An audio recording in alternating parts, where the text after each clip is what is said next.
সংসদের আত্মাকে শান্তি দেওয়ার জন্য তারা আমাকে নির্বাচিত করেছেন।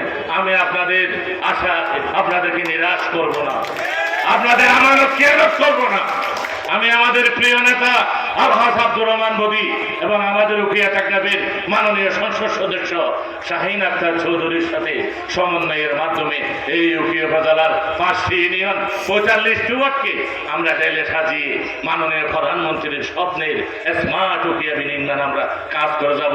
সেই স্বপ্ন যাত্রায় এই উকিয়াবাসী, আপামর জনসাধারণ, আওয়ামী লীগ, যুবলীগ, কৃষক লীগ, ছাত্রলীগ, স্বেচ্ছাসেবক লীগ, যুবলীগ, যুব মহিলা লীগ, মহিলা আওয়ামী লীগ থেকে শুরু করে উকিয়ার সর্বস্তরের জনসাধারণকে সেই পথ চালায় সাথে পাবো এই আশাবাদ ব্যক্ত করে আজকে যারা এই আয়োজনে মিছিলে এই জনসভাকে যারা জনসমুদ্রে রূপান্তরিত করেছেন, আপনাদের সবাইকে উপজেলা আওয়ামী লীগের পক্ষ থেকে আবার আন্তরিক ধন্যবাদ, কৃতজ্ঞতা জানিয়ে আমার বক্তব্য এখানে শেষ করছি।